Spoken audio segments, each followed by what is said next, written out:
Anyway, how you feeling? Good? You all right? Don't leave. What are you doing? We've got one more little session, then we're going to have a break for lunch at 1:15, which will give you an hour, stretch your legs and do all of that. Richard is amazing. He just really makes incredible sense, the way you have conversations with people. It just makes it natural. I listened to him a couple of years ago, and just sitting there again just really sort of underlines the strength in what he has to say. So it's my pleasure now to introduce my business partner. Sonya and I started Omnichannel Media Group a few years ago. She is the co-founder of Balanced by Deborah Hutton, but importantly, she is being instrumental in getting a digital marketer to come down under. And what she's going to talk about really makes the most sense at all. She's going to tell you how to fix your business. What is holding you back? What is the solution? And she's found out what it is. So would you please put your hands together and welcome Sonya Keenan back to the stage. Yay, Son. Look at that. She introduces me and half the room walks out. Hey, you, get back in here. The networking roundtable sessions that are happening concurrently was something that we decided to do because we just had so many people who wanted to speak and we wanted to showcase as many people as we can. So we weren't quite sure how they'd go, but they're going really, really well, and I'm assuming that's where some of these people are going. So if not, they've decided they want a really long lunch on the Gold Coast, which isn't a bad thing either. As Deb said, my name's Sonya Keenan. I am the founder of Omnichannel Media Group, co-founder of Balanced by Deborah Hutton, and obviously involved in putting this event together. I've been working in marketing since I was about 20. And you know what? Some things just haven't changed. But at the moment, there is more opportunity in marketing than ever before. But I have a feeling right about now, at the session before lunch, you're probably feeling how I was feeling a few weeks ago. I was sitting on the tarmac, Sydney Airport, about to fly home, and I looked out the window of my plane, and this is what I saw. Oh, go back. It's not playing. Can someone push the video? The clicker's not making it play.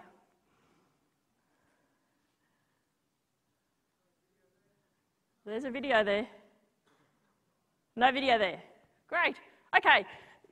Keep in mind, this is one hell of a plane, and it is literally barreling down towards me. This is a video that I shot on my iPhone, and this plane is coming at me, and we are not moving.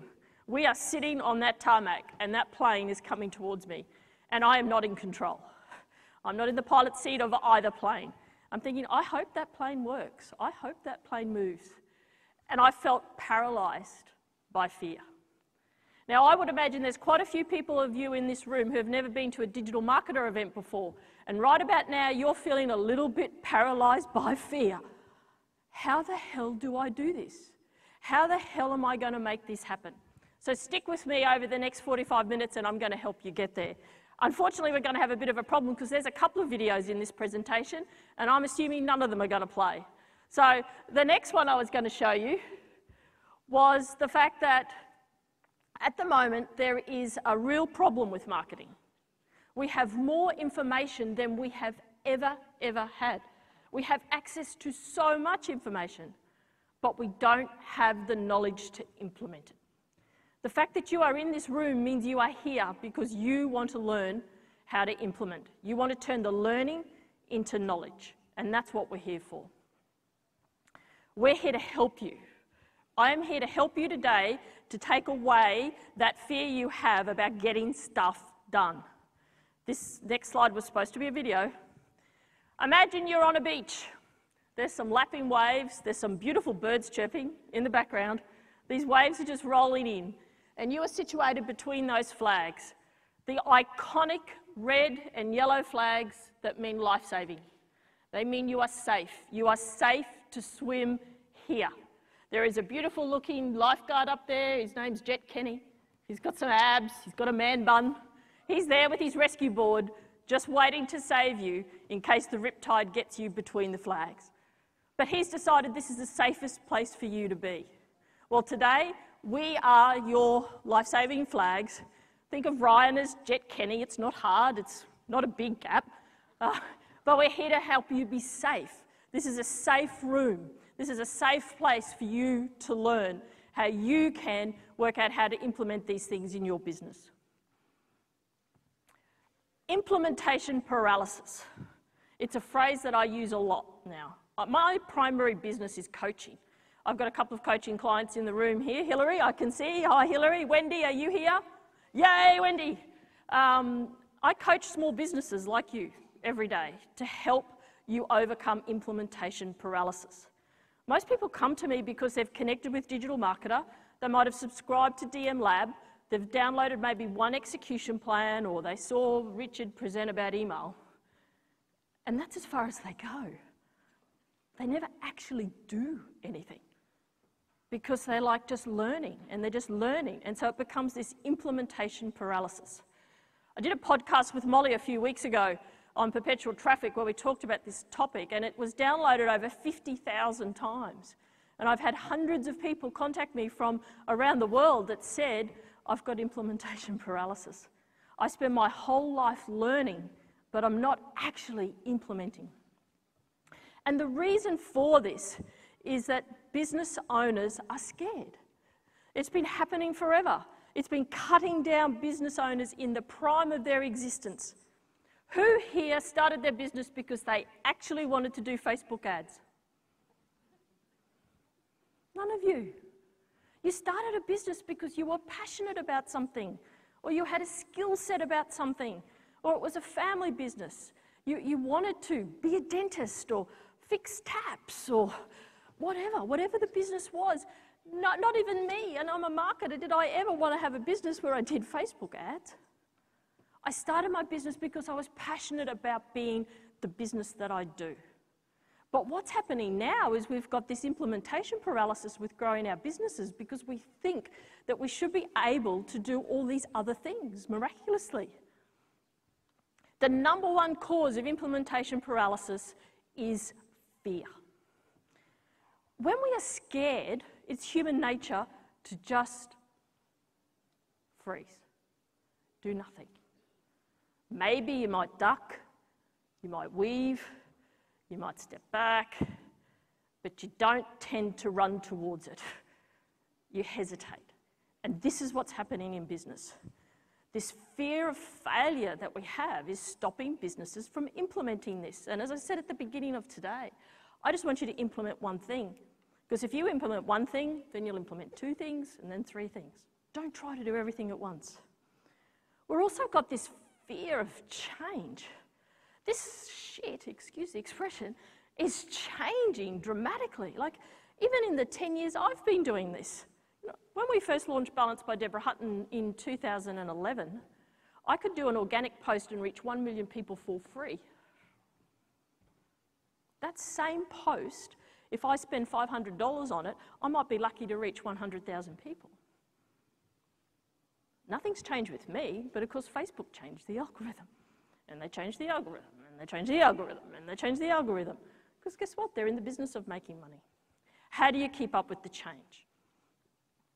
And fear of not being good enough.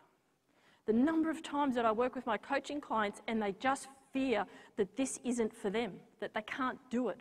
I'm not good enough to do this. Because they forget they didn't actually train to do this. They trained to be a dentist. And let's face it, if you're training to be a dentist and I'm coming to see you as a client, I would rather you were training to be a dentist than doing Facebook ads. I'd like to know you actually know how to fix my teeth more so than how to get a really great return on your investment on your clicks on your website. But as business owners, we're setting ourselves up with this implementation paralysis because we think we should be able to do these things. In the 1920s, John Wanamaker, who is the guy that went on to start Macy's, was credited with coining the phrase, "Half the money I spend on advertising is wasted. The trouble is I don't know which half." Now, in 1920, I could understand that. But in the year 2018, we should know. We should know what is working for our business. There is no excuse. But unfortunately, most businesses don't know. When I work with businesses, they can't actually tell me sometimes where their customers are coming from. Or they've got Facebook ads running. They might have 10 Facebook ads running, but they're not really sure which one is actually working. And so then they're not game enough to turn any of them off because it might be that one that was working.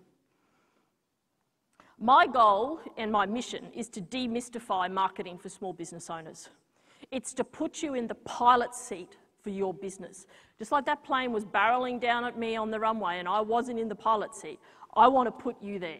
I want you to be in the pilot seat of your business, driving your growth, creating scale, and achieving the success. It's just marketing, right? How hard could it be? So just bear with me while I take a little run down the road of advertising history, just to try and give you some context about whether it is just marketing and whether you've got a right to be fair or not. 1836 was when the first paid newspaper ad appeared in a magazine called La Presse, and it was like a Pears soap type ad. So 1836. 1840, the first advertising agency started. 1888, Shane, Wyoming created the Yellow Pages. He ran out of white paper, so he decided to print his directory with yellow paper. That is how the Yellow Pages started. And still today, there'd be a lot of you that this is still one of your primary forms of advertising, is the good old directories or Yellow Pages. 1991, the first paid TV ad appeared, and it was on a baseball game in America. It was for Bouvier watches. It was 10 seconds, and it cost $10. Now I actually have that video, but it's not going to play. So that's the video. It literally is, you can Google it. It is a map of America with a watch, and it just sits there with like static, and at the end the man says, "America keeps time with Bouvier watches." That was it. I was going to show you another video. 1950s, Madison Avenue was born. The Mad Men. Who watches Mad Men? Watched Mad Men? I binged the whole thing last year on a trip to America. I just fell in love with Don Draper. This is the iconic scene where he talks about repositioning Lucky Strike cigarettes. He came up with the positioning line, Lucky Strike, they're toasted. Now this was at a time, and the reason this advertising culture grew was because tobacco cigarettes could no longer claim to be healthy. You know, Alpine cigarettes used to be healthy. You used to smoke them and you would get all this beautiful fresh air and you'd feel like you were running through a mountain stream. But around 1950, they found out they were cancerous. And Reader's Digest did a story on them saying, you know, they're cancerous and would not accept any tobacco advertising anymore. But this guy supposedly came up with the positioning for Lucky Strike. The guy that owns Lucky Strike talks about how they make them. You know, we grow our seeds in the Savannah sun, and then we do this to them, and we do that to them, and then we harvest them, and then we do that, and then we toast them. And Don Draper says, that's it, that's the line. They're toasted. And the son of the owner says, we can't say that, everybody's cigarettes is toasted. And Don says, no, everybody else's cigarettes are cancerous. Lucky Strike, they're toasted. Now that's marketing. That's messaging. That's like Richard's email presentation he just gave you. That's him being able to talk to you how you get the messaging right. How do you get someone to open an email? Lucky Strike. They're toasted. You know, like really, it's that simple. It's marketing, right? So I'm sorry you didn't get to watch Don. He's very cute too. He's actually worth watching. 1894, Amazon launches. And today we now have 310 million users. So 1994, you know, like it's not that far away, not that long ago. 1995, eBay launches, now has 170 million active users. 2000, Google launches. In the first year, they had 350 businesses in their display ad network and they turned over $700,000. I was working in the newspaper industry at this time and my boss said to me, this internet stuff, it's never going to work. No one's ever going to buy a house online. How on earth would they buy a car online and get a job online? Really? The three pillars of newspaper advertising. 2000 is when these guys started going after it. 2000, 18 years ago. I mean, I'm 51. I mean, it's not that far away. 2004, a university dropout launches a thing called a social platform, and Facebook is born. 2007, the iPhone is launched, so just over 10 years ago. Now it's a $10 trillion company. Sorry, $1 trillion company. If they hadn't have done the iPhone, they would have been broke. But we're talking 2007. Like, who's worrying about how optimised their website is? Before 2007, it wasn't even something business owners would know about. How on earth would people find my business on a mobile phone? My Nokia is this big. It's not even connected to the internet. But now, I mean, look at us. We're all up here taking slides. We've got these things. And as business owners, how do people find me on mobile? How do they do it? How do they do it? 2007, Facebook launches Pages, Ads, and Insights. So 100,000 businesses in the first year alone joined the platform. So Facebook ads have only existed since 2007. Who here does Facebook advertising for their business? Pretty much 100% of the room. 10 years ago, it didn't even exist.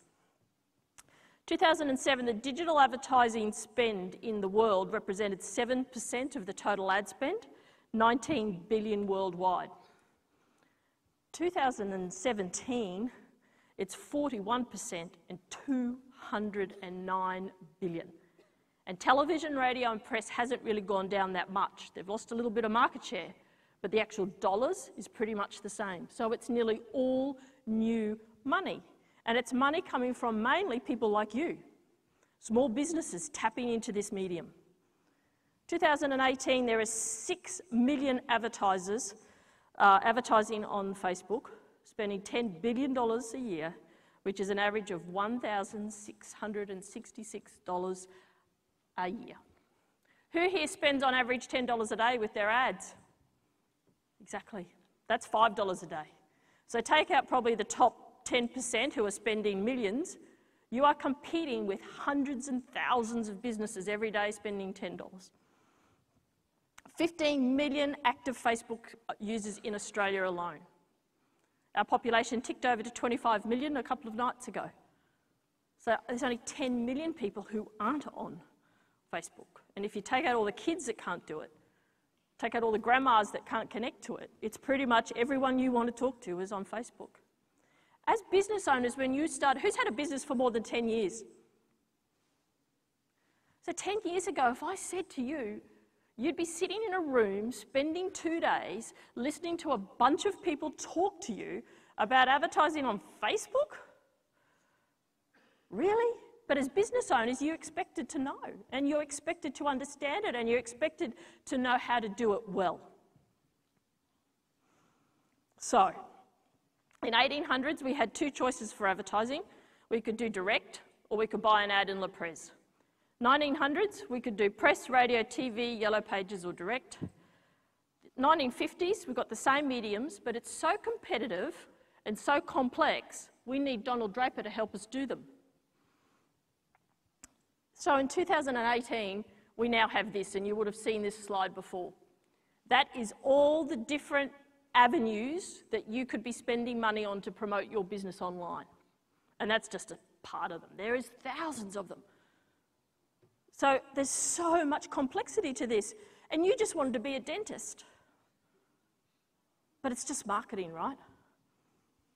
Because now you are putting yourself up to be, you're a newspaper publisher, you're an editor, copywriter, graphic designer, radio programmer, advertising producer, sound engineer, photographer, journalist, videographer. You're as creative as Don Draper, you are as strategic as David Ogilvy, and you are as connected as media buyer Harold Mitchell. But you're just a dentist, right? How many people are doing all these functions in their business now? Yeah. I mean, it's incredible. We can do all this stuff, but are we doing it well? Do we know what we're actually doing as to how we want to implement it? Or do we have a go at it and then we get stuck? Because actually, I don't quite know how to edit videos properly. Or someone told me I should be doing Facebook Lives. You know, when Facebook Live started, and all of a sudden your newsfeed was just full of all your friends telling you like how fabulous they were and why you had to listen to them. You're like, really? I'm not that interested, and you're not really that good at talking at a video. And the fact that your mum's sitting behind you during the dinner, it's not really working. You know, you're a video producer. Do you actually know how to do this? We are playing in the most competitive advertising market ever, as I said, with 6 million advertisers on Facebook alone. The average person is seeing 5,000 messages per day, but can only note 153. And the human's brain's capacity hasn't really grown since the 1800s when they were just seeing press ads. So once again, you're wanting to get cut through with your messaging, just like Richard was talking about. How do you make those emails stand out in people's inboxes? But think about what you're trying to do. Once again, I had the plane coming back at you because I figure right about now you're thinking, well, I'm glad I stayed for this presentation. I'm feeling uplifted. It's okay, we're here to help. We're back between the flags. We're in a safe place. We understand that outside those flags, there is a whole lot of things outside our control. But inside these flags, there are things we can control.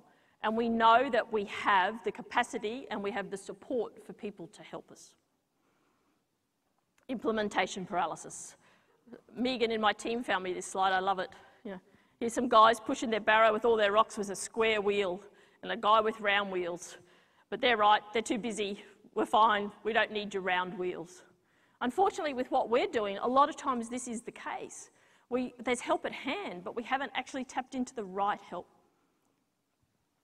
We are dealing with a whole lot of information and a lack of knowledge. Ryan says, nothing happens till a sale takes place. It was one of the first things I ever heard him say back in 2014. And it is so true. You know, we are dealing with trying to make our businesses successful, but if people don't actually buy from us, what do we actually achieve out of it? What are we actually doing? We've talked about the customer value journey already a couple of times today, and I'll just go through it again a little bit more because as a coach and as a marketer, I use this document every day. It lives in my book, laminated, two-sided, and I use a whiteboard pen to write on it all the time. When I'm dealing with my coaching clients and they're stuck, when I'm dealing with marketing our business, I am using this. This template has allowed us to understand where the purchasing decisions are stopping and why we aren't getting the sales that we want. Lots of businesses get stuck in this aware section, the friend zone. You're creating a lot of content, you're putting it out there, you're getting people to like it, your mother tells you it looks great, but you're not getting any subscribers. It's just content. You're churning out content and it's going out. You're not connecting with people. The next level is when you start to move through to the engaged level, where you've actually got them engaging with you more, but they still haven't actually given you permission to follow them up. You're still on that first date. You haven't been able to move them through to the next level. Subscribe, obviously now we've got their contact details. Hey, nice to meet you. Can you give me a call? I'd love to have a second date with you. Here's my contact details. Until you get to this point in the customer value journey, you are well and truly stuck in the friend zone. And for a lot of businesses, this is where they're losing a lot of money. And this is where the implementation paralysis starts to really set in because it's demoralizing. I've got all these Facebook ads running. I'm spending all this money on advertising. I've written my blog and no one is communicating with me. So how do I work out what I need to do? From subscribe, you then start to move up to convert. And we talk about conversion being exchange of money or exchange of time. If you're a car dealer and somebody books a test drive, that's a conversion because it's a commitment of time. But what are you doing to get the conversion? And once again, I've got another whole chunk of clients that are here. They've been able to get some sales, enough sales to keep them going, but not enough sales to push them through to the next level. And they're frustrated. What I find is the area where they fall down the most is here, excite. Excite doesn't mean, oh my God, we're so excited we just got a sale. But for a lot of business owners, that's where it stops.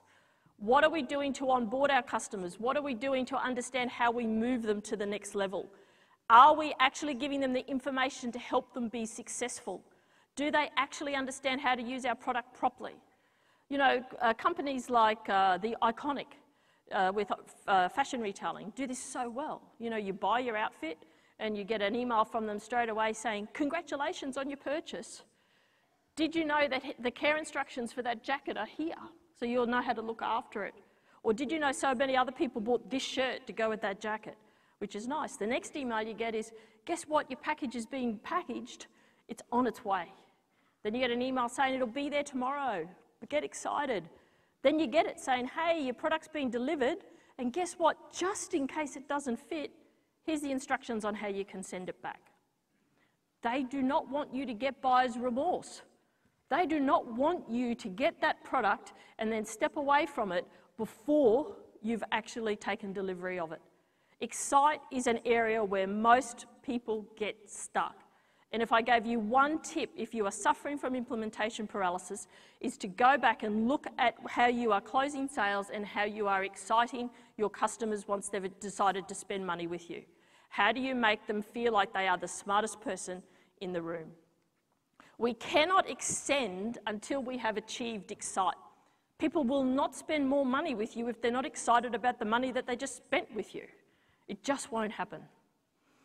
We move into advocate and then into promote. The reason for showing you that is I want you to be thinking back again. Where am I stuck? You will be stuck somewhere. It could be right at the top, it could be right at the bottom, it could be in the middle. But think about the one thing you could be doing to unstuck your customer value journey. What is the section that you're stuck in? That first presentation I saw Ryan do in 2014, where he talked about nothing happens until the sale happens, he presented this presentation called the Half-Built Bridges. And if you haven't seen it, Google it. It is a fantastic video. I was sitting in the Traffic and Conversion Summit conference in San Diego. I saw this presentation and I texted my team back in Australia and said, I found my home. I found the guy who actually understands what my problem is, because we had implementation paralysis. Basically what he says is, you've got a business owner. That business owner has a goal. It's a pot of gold at the end of the rainbow on the other side of the cliff. But to get there, he needs a bridge. But that bridge might be a blog, is what he decides to do. Gets halfway through creating his blog, and then he sees another podcast about, oh, you need to start doing Facebook Lives, not blogs. So he starts doing a Facebook Live. And then he's halfway through that, and then he hears how this friend of his is making a fortune out of what he's doing with SEO strategies. So I need to do that. I need to stop doing my Facebook Lives, and I need to go back into Google, and I need to practice with my tag managers, and I need to do this, and I need to do that. You end up with all these bridges that go absolutely nowhere, and not one bridge has the capacity to get you across to the other side. You know that old saying like possum, which you all looked up, works every time. It's what happens. We get distracted because we're business owners and we want to feel successful, and we think, oh, what we're doing is not working. We don't know why it's not working, but we then start doing something else. And so we're churning through all these things with bits of half-built bridges. We have to look at how we overcome the implementation gap. How do we get across to the other side? How do we finish a bridge that has the ability to deliver us to our pot of gold?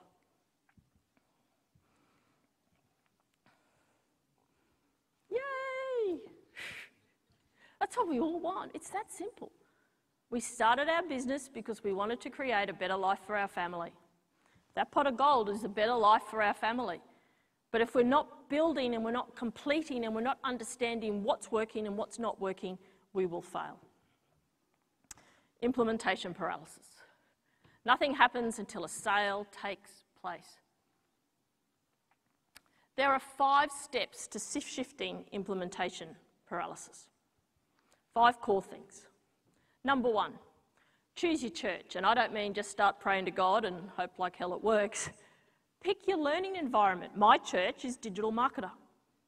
I do most of my learning through them. I do most of my growing through them. I trust them. They're experts that I work with. You might have other experts. You might be Ezra, Firestone's group, or you might be in a, ClickBank University group, or something else is your group. But stick to it. Learn from it. You know, we listen to all this messaging all the time, and we listen to all these podcasts and all these things, and we go off on a tangent. You know, AppSumo does some fantastic deal where you can get lifetime value on this particular app that will allow you to be able to track, I don't know, the video opens that you achieve. And you're like, oh, wow, I'm going to do that. That's going to get me, that's what I need more video, it's going to do it. And then you get it, and it takes you 4 days to install it because you don't have the developer skills to do it. And then you get into it, and then you do it, and then you remember, I actually don't have any videos on my site. Oh, but it's a lifetime deal, and it was a really good deal, and I've done it. These things are great, but they're tools. And if they're just distracting you, you have implementation paralysis. So pick your church, pick the experts you want to work with. Pick the location for your bridge. Make it the shortest span. Don't try to build the Sydney Harbour Bridge the first time. It might be just a few little stones going across a creek. But pick a place where you can actually build a bridge that's going to get you across whatever the divide is. And then you've got to choose the right plan. What sort of bridge do you need? Is it a pebble stone bridge? Is it a railway bridge? Is it a Sydney Harbour Bridge? What is it? And where are you getting your plans from? Find someone to keep you accountable. Whether it's a proper coach, I do coaching, that's the sort of stuff I do, or whether it's another business colleague, a business partner, somebody else, find someone to keep you accountable, someone that you're actually checking these with. There is nothing lonelier than running a business on your own. But also there's nothing more expensive because you lie to yourself. I've just done those Facebook ads and I didn't really get a sale, but it's okay because we got so many likes. You know that's not what your goal was. Who are you keeping accountable to? Only 2 in 10 marketing campaigns are actually successful. 20%. Now, that's a broad average, so that takes in all the people that are really good at doing this. So, Richard can probably achieve 20% or greater. But if you're just starting this, is your expectation that every ad you run is going to give you customers? It's wrong. You have to overcome this. You have to say, how am I learning from it? What is the fail fast mechanism on this ad? What is it that I actually want to achieve so I know whether I'm actually going to be successful or not? Accountability. 2 in 10, 20%.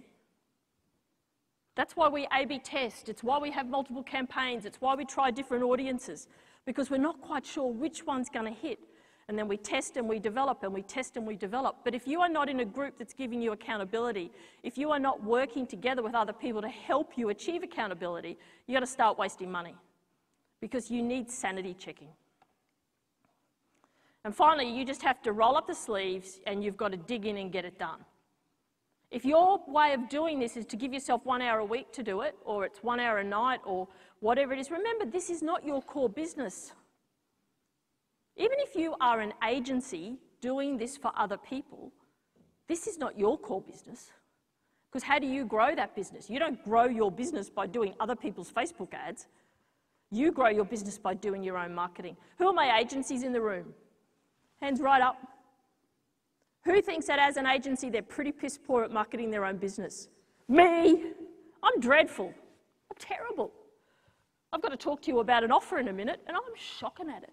I hate it. I could stand up here and sell Ryan Dice all day. Sell myself? Who'd want to talk to me? I haven't got time. I've got to do these things that make me money. I've got to look after my clients. I'll do that blog post next week. Oh, next week. So agencies, we are worse. Plumbers have leaky taps. So if the agencies are bad at it, how are my plumbers at it? Who's a tradesperson? Any tradies in the room? No, a 1. What sort of trade are you? Yeah, perfect. So is it your business? So did you start a turf business because you wanted to do Facebook ads? No. You did it because you loved grass. Just want to roll in it, just want to mow it, water it. I love grass. There's sort of some other grass you might love, but there's grass. That's what I mean. There's so many businesses. We are a country of small business owners.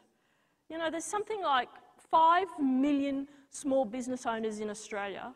In America, there is something like 7 million real small businesses, because they don't have small business like we have. They have big businesses. 75% of people in Australia are employed by a business that employs 3 people or less. they're our butchers, they're our bakers, they're our candlestick makers, they're our turf growers. You know, this is what we're doing. We didn't start this to be great at Facebook ads, but somewhere along the line we worked out we have to do it because it's where our customers are. So how do we dig in and get it done? How do we make this work that we can actually achieve success? As I said, nothing happens until a sale takes place. So I talked about the podcast I did a couple of weeks ago, Implementation Paralysis, and I talked about a thing we call the 3x3 implementation grid. That is the URL if you want to download what I'm about to talk about. It's literally a spreadsheet. It is not complicated. But it's what I do to manage my own scattered marketing brain. As I said, it is literally a spreadsheet. You've got three, I'm severely dyslexic, so sorry, if I have to choose 50-50, I stuff it up. I know there's an X and I know there's a Y axis. I'm not sure which one's which, but one of those, the going down one, which, does anyone know? Y. The Y is your customers. Good analogy. You've got engaged customers, lapsed customers, and new customers. And I have them in order of priority for business.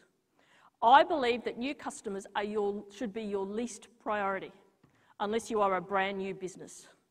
When I coach customers that have existing businesses, I normally cover my marketing, the fee for me coaching them for the first year in their first campaign.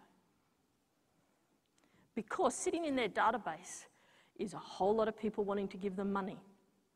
But we keep focusing on new customers. We do ads for new customers. We do content for new customers. We're always looking at new customers. We don't want to market the list. They might unsubscribe. I had a client once that sacked me because I wanted to market the whole list, and she's like, "You're not marketing my whole list." Well, okay, we'll go our separate ways. Lists are of no use to you if you can't market to them. They're just churning up your contacts in Infusionsoft or MailChimp. So think about this implementation grid in that priority. Your engaged customers are the ones that are most likely to buy from you next. They're most likely to give you money tomorrow. The next one is a lapsed customer. So they've bought from you recently. So they know how to deal with you. So unless they had a bad experience, chances are they will buy from you again. And as I said, a new customer is very hard. It's very hard to work it out. Then the x-axis, I'm learning, goal, to-do list, and an outcome. That's called a strategy. If you do not have a strategy for these things, it is just an idea. If you're saying, to get my lapsed customers to come back and buy, I'm just going to do a bot. If you can't tell me what the goal of that is, what is the bot actually going to do, and how will you measure the success? It is not a strategy. It is an idea, and I guarantee you have implementation paralysis because you don't know whether something's working or not working. So you have to think about how you're doing that. Across the bottom, you'll see there's tabs: overview, awareness, engage, subscribe, the different parts of the customer value journey. Because in your business, everyone's business, you're probably stuck in a different spot. So what I do with these is this becomes where I curate my learning. If I listen to Molly do a podcast on ManyChat about how to build a bot, and I think, yeah, I'd like to do that as an onboarding thing. That's a really good idea. I would love to do that. But you know, I'm not actually at that stage at the moment. The bridge I'm building is an awareness bridge. I take the URL of the podcast, I post it into the tab that says Excite, and when I'm ready to do it, I can go back to it, and I know it's there, I can find it.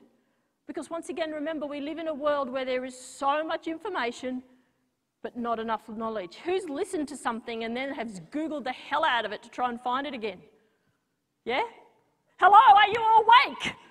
You have got 15 minutes to hang with me, and then you're going to lunch, so come on, let's dig in and get this done.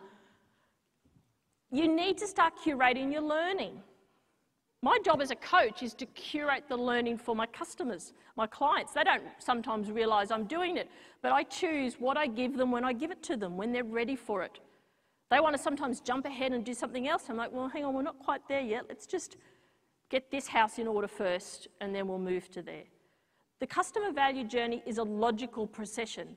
If you're an established business, you could have customers at all different parts and you need strategies for all different parts. But most businesses, if they focus on the 3 types of customers and then start to work out what is my main strategy that I want, is it an awareness strategy, an engagement strategy, excite strategy, what do I need to do? And then you start to curate your learning in the back of this grid, you can come back to it later. You know, when you wake up at 3 o'clock in the morning and you're stressing about your business and you can't go back to sleep because you've got this idea. And as soon as you write it on a piece of paper, all of a sudden you can go back to sleep. This is your piece of paper. This is your piece of paper so that you can park those ideas somewhere until you're ready and come back to do it. So as I said, it is a very simple document. The feedback that I had from people that have implemented over the last couple of weeks is that it's helpful. I hope that is helpful for you, to help you understand how you cure implementation paralysis, or even defining that you have it. Who here is honest enough to say they have implementation paralysis? Fantastic. So what I want to do is remind you of the offer that I gave you this morning. If you come and see me or you see one of my team on either the DM booth or the DIG booth and ask for my business card, ask me for my business card, email me, tell me the one thing you're going to do to fix implementation paralysis by the end of next week, I will personally follow you up next week. It is not a bot. It is not an Infusionsoft campaign. I'm not that clever. I will probably either ring you or email you and say, Bill, how did you go with that thing? And for people that were at Molly and Lindsay's course that we did earlier in the year, I actually do it. And people do things. So if you put your hands up now and you've got implementation paralysis and you want help, either come and get the card from me or get the card from the booths and email me. Now just keep in mind there is 700 people here, so it might take me a little bit longer, but I will get back to all of you. Please don't do it via Messenger. Please don't do it via Instagram, Facebook, Twitter, Marco Polo, or whatever you use, because I won't find it. I'm not great at that. I don't have time. Email me and I will find it. If you don't get a business card, you can go to the Omnichannel Media Group website and there's a contact us thing, fill it in and the email will come to me as well. It is me, it is my email. I'm not that famous, not that big that I can't do it myself. So please take me up on the offer. So doing Facebook is not a marketing strategy, it's advertising. SEO is not a marketing strategy, it's advertising. There are too many business owners wasting resources trying to implement programs without a strategy or even a structure. To be a strategy, you have to have a goal, you have to have a to-do list, and you have to have an outcome. Even if that outcome is, I just want to get 4 more email addresses, or I want my SEO to grow like this, or I want to see the traffic on my website grow like that. You have to have a goal, and then you have to be able to measure that to say, I'm prepared to spend $100 to do this, and I want to get 10 new email addresses. I'm prepared to spend $10 an email address. I got 7. Okay, it's 70% successful. How could it be better? I got none. I'm obviously doing something wrong. I got 300. Huge. Know what your campaigns are doing. Facebook is terrible. Who boosts posts? Hands up, it's all right, it's not a thing, yeah. How easy is it just to boost a post and then never look at it again? And you never actually look to see whether it did anything, but you spent $10 and then Facebook sends you an email saying, guess what, that boost post performed 95% than any other boost post you did. Add $300 more and it'll be even better. And what do? Boost it again. Facebook's, it's a drug, it's a poker machine. But if you're pulling that lever, you have to understand what the outcome you want. And I think it should be more than I'm hoping those little wheels to spin around and eventually it's cherry, cherry, cherry. But some of you, that's what you're doing. It has become a drug. You have become addicted to the vanity measurements. You are not measuring financial outcomes. A strategy is about building the future based on the knowledge of the past while it's focusing on the present. As I said before, you know, your engaged customers are the customers that are most likely to buy from you again tomorrow.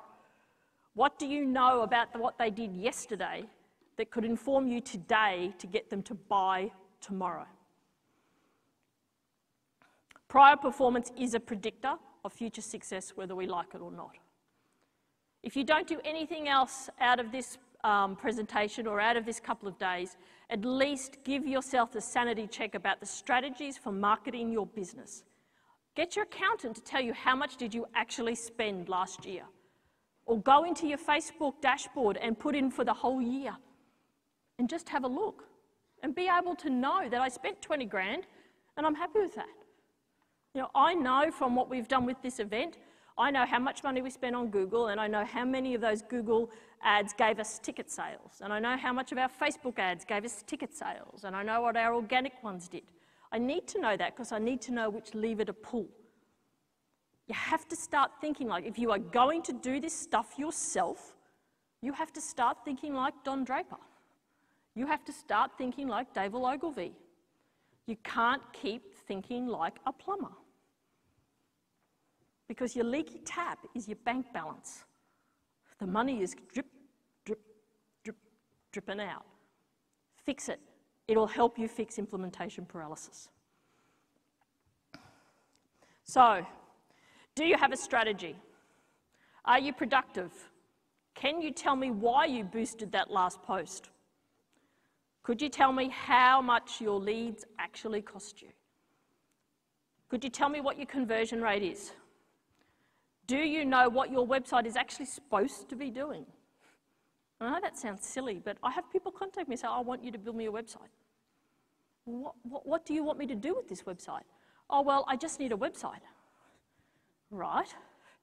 I had a friend of mine who has a retail store on the Sunshine Coast in fashion, and she said to me, oh, Sonya, I was in there buying these jeans, actually. She said to me, oh, I'm glad you're here. I need to talk to you about, I want to build a website. I'm like, why do you want a website?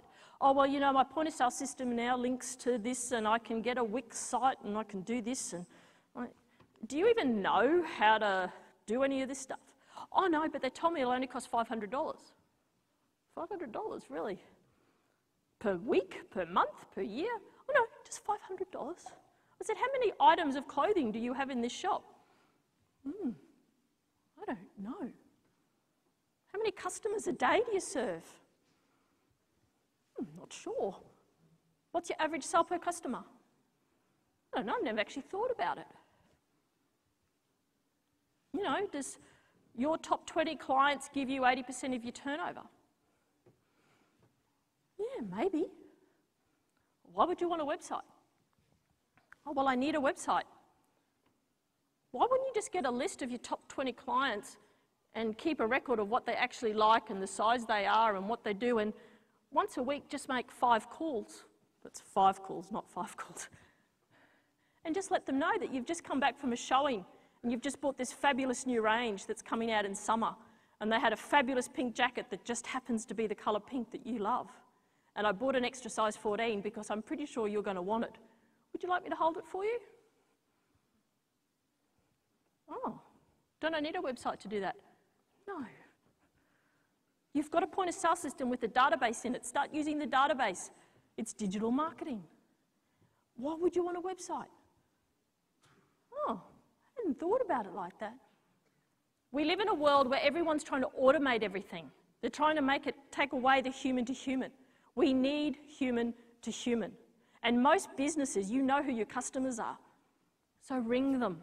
But if you don't know who your customers are, if you don't know what your conversion rate is, if you can't tell me how many customers you have, or you can't even tell me how many customers you need, I hate to tell you, you have implementation paralysis.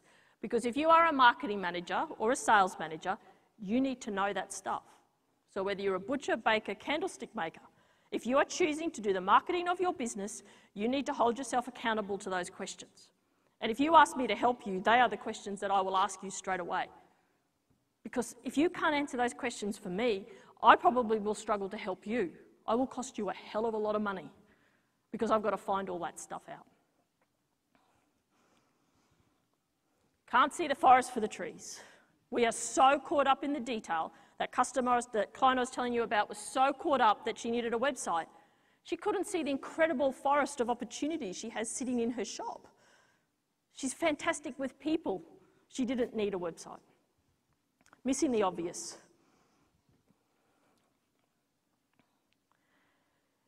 If you're lost in the maze of digital marketing, you need to correct it, and you need a sanity check of your thinking. And I hope that some of these things that I've shown you today at least plant a seed with you.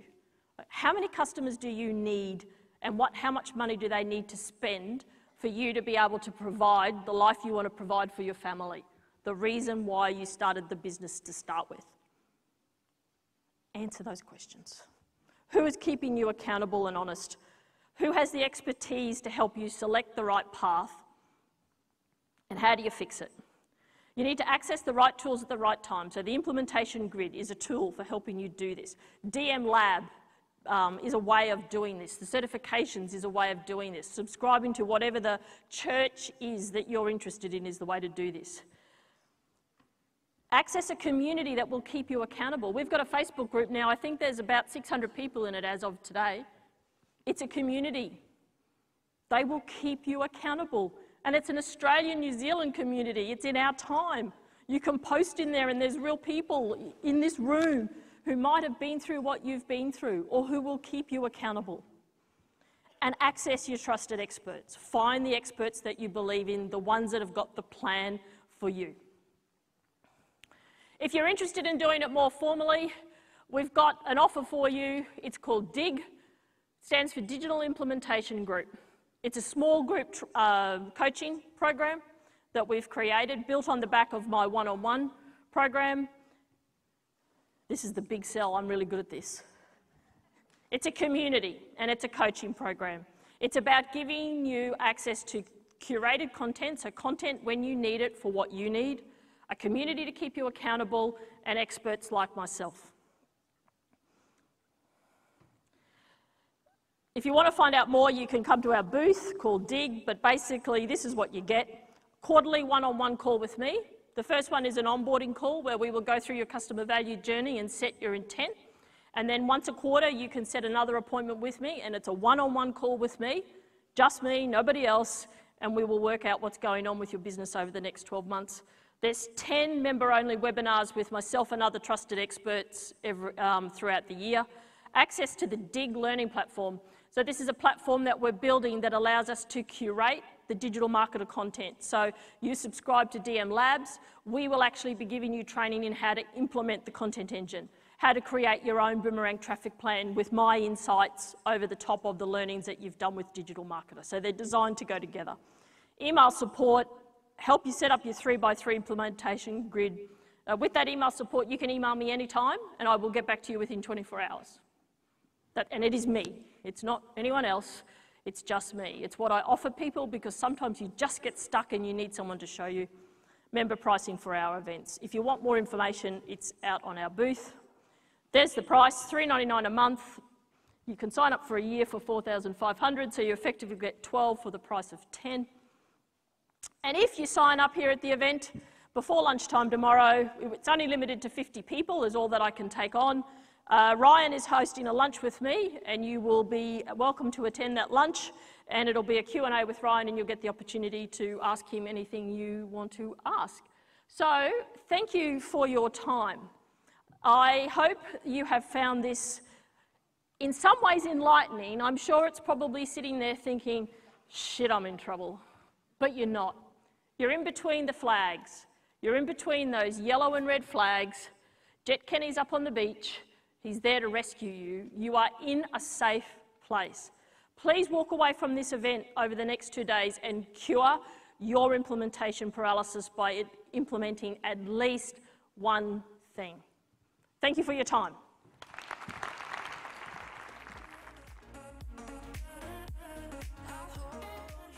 Oh yes, I can hear the music, ladies and gentlemen. I'm hungry. It's time to dig into some lunch.